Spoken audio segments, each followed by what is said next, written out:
Halo Tribuners, Anda sedang menyaksikan Tribun Lombok Update edisi 9 Mei 2022.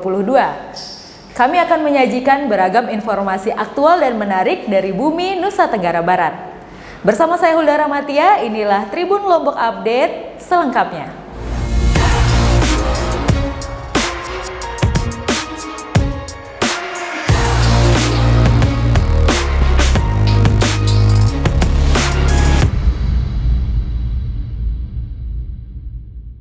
Berita pertama datang dari Bima. Acara pernikahan di Bima, Nusa Tenggara Barat kembali viral di media sosial. Pernikahan yang berlangsung di Desa Risa, Kecamatan Woha, Kabupaten Bima ini viral lantaran resepsi pernikahan berlangsung tanpa pengantin laki-laki.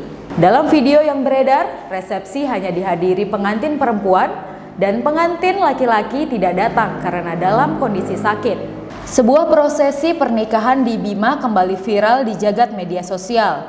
Dari unggahan dan komentar, diketahui pernikahan ini berlangsung di Desa Risa, Kecamatan Woha, Kabupaten Bima. Dari unggahan akun Facebook Ekawati, terlihat seorang pengantin perempuan berdiri sendiri di atas pelaminan tanpa ada pengantin laki-laki di sampingnya.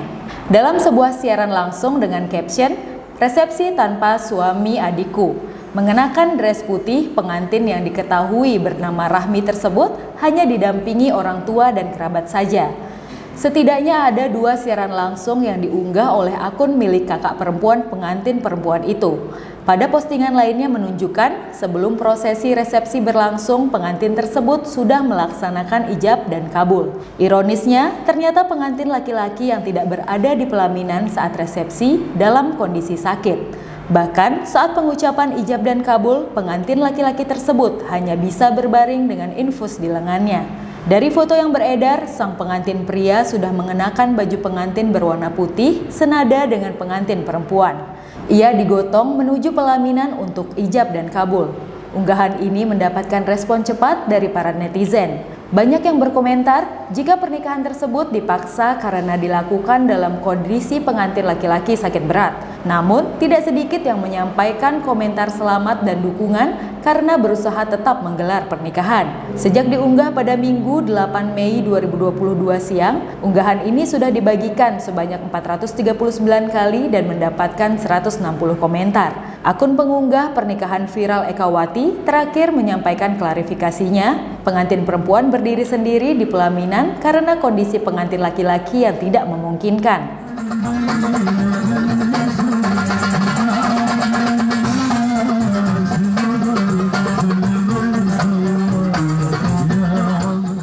Tribuners, tradisi Lebaran Topat masyarakat Lombok, Nusa Tenggara Barat memiliki tradisi yang unik saat merayakan Lebaran Topat pada Senin 9 Mei 2022. Tradisi ini disebut Roah Ketupat. Dalam tradisi ini, masyarakat Lombok menggelar acara zikir dan doa yang diakhiri dengan begibung atau memakan bersama hidangan ketupat di masjid.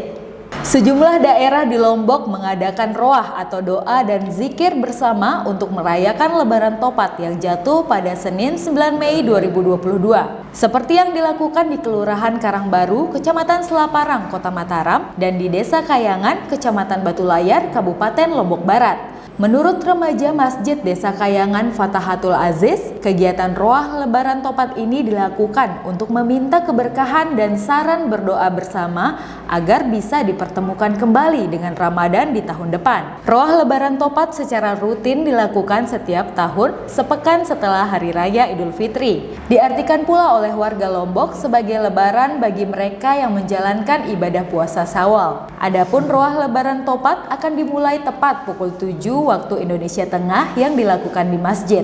Setiap warga masing-masing membawa 1 dulang atau nampan berisikan sajian ketupat beserta dengan lauk pendukung seperti opor, pelalah ayam, pelecing, dan urap. Setiap daerah memiliki keunikan tersendiri dalam menyelenggarakan roah Lebaran Topat ini. Di Desa Karangbaru, warga yang datang untuk mengikuti roah wajib membawa dulang sendiri untuk bisa dinikmati setelah doa dan zikir. Sementara di Desa Kayangan, warga bisa datang tanpa membawa dulang. Setelah zikir dan doa dilakukan, lantas warga akan mengkonsumsi dulang yang telah dibawa ke masjid.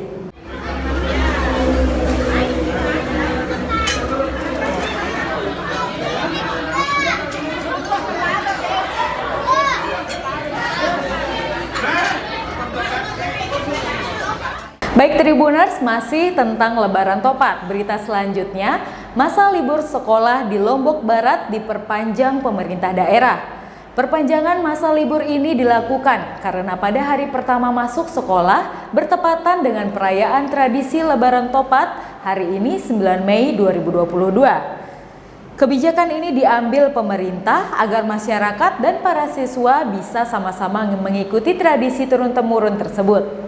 Sekolah SMA dan SMK sederajat dan sekolah SD, SMP masuk pertama kali setelah libur bersama Idul Fitri 1443 Hijriah, Senin 9 Mei 2022. Jadwal masuk yang bertepatan dengan Lebaran Topat di Lombok menyebabkan tidak semua sekolah masuk sesuai dengan ketentuan. Seperti sekolah di Lombok Barat yang memiliki kebijakan untuk memperpanjang masa libur Lebaran. Kepala Seksi Kurikulum pada bidang pembinaan SMA Dinas Pendidikan dan Kebudayaan NTB, Purni Susanto mengatakan, hal ini memungkinkan terjadi karena secara struktural Kabupaten Lombok Barat menangani langsung event budaya Lebaran Topat. Kebijakan tersebut, kata Purni, dianggap sah untuk dilakukan karena sebagai libur fakultatif di luar libur nasional. Hal ini juga dinilai sebagai bentuk apresiasi pemerintah daerah terhadap kegiatan dan acara yang memuat kearifan lokal. Kemudian untuk kabupaten atau kota lain seperti Kota Mataram, Lombok Utara, Lombok Tengah, dan Lombok Timur, kebijakan tersebut tergantung dari pemerintah kabupaten atau pemerintah kota masing-masing. Purni menyebut kegiatan Lebaran Topat di Lombok Barat mendapat dukungan langsung dari Bupati yang melibatkan struktur pemerintahan kabupaten. Oleh karena itu, menurutnya kebijakan untuk meliburkan sekolah maupun perkantoran lantas dilakukan. Oke Tribuners, kabar selanjutnya datang dari sirkuit motocross Lantan yang lolos homologasi. Sirkuit Lantan 459 Motocross di Lombok Tengah dinyatakan lolos homologasi oleh Ikatan Motor Indonesia atau IMI. Sirkuit yang berada di Desa Lantan, Kecamatan Batu Kliang Utara ini dinilai sudah memenuhi standar.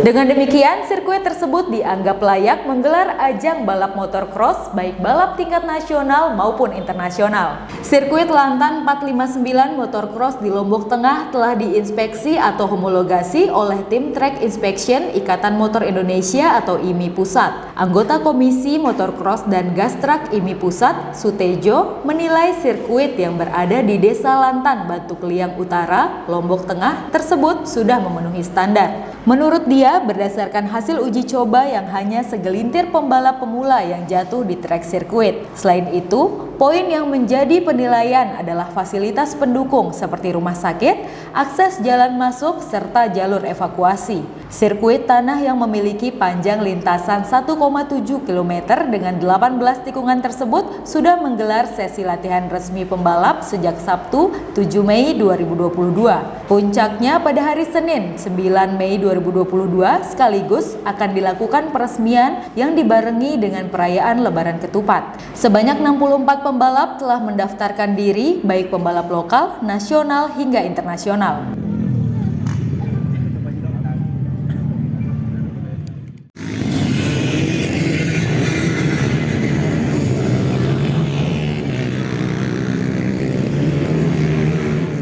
Kita beralih ke sirkuit Mandalika Tribuners. Fasilitas sirkuit Mandalika terus ditambah. Fasilitas sirkuit Mandalika di Lombok, Nusa Tenggara Barat terus disempurnakan untuk menambah kenyamanan penonton. Selain trek lintasan berstandar internasional, kini sirkuit Mandalika juga dilengkapi dengan charger HP tenaga surya. Fasilitas ini dibangun di samping tribun VVIP Bukit Jokowi. Indonesia Tourism Development Corporation atau ITDC terus berinovasi mengembangkan kawasan ekonomi khusus atau KEK Mandalika. Sirkuit Mandalika yang dikelolanya semakin dilengkapi dengan perlengkapan untuk memanjakan pengunjung. Salah satu fasilitas yang dibangun yakni charger HP tenaga surya yang terletak tepat di samping belakang tribun VVIP Bukit Jokowi. Charger HP tersebut menggunakan energi cahaya matahari berbekal panel surya. Pantauan tribunlombok.com, charger HP tersebut masih belum ramai digunakan. Hal ini disebabkan karena belum ramai pengunjung. Sebagai informasi, ITDC telah menggelontorkan triliunan rupiah untuk membangun KEK Mandalika. Direktur Utama ITDC Abdul Bar M. Mansur mengungkapkan percepatan pembangunan The Mandalika dimulai sejak 2016. Saat ini telah terbangun infrastruktur jalan utama kawasan sepanjang 4,1 km. Guna semakin meningkatkan kelengkapan infrastruktur dasar, ITDC juga telah mengerjakan sejumlah proyek dengan dukungan Lembaga Pembiayaan Ekspor Indonesia atau LPEI melalui Skema National Interest Account atau NIA. Ada 4 proyek besar yang didanai oleh LPEI, yaitu proyek infrastruktur dasar non-sirkuit dan sirkuit Mandalika, pembenahan Bazar Mandalika, dan pembangunan Pullman Mandalika Merujani Resort. ITDC juga telah menyelesaikan pembangunan salah satu infrastruktur ikonik The Mandalika, yaitu Mandalika International Street Circuit atau Pertamina Mandalika Circuit. Baiklah Tribuners, demikian Tribun Lombok Update hari ini. Update terus informasi Anda hanya di channel tribunlombok.com.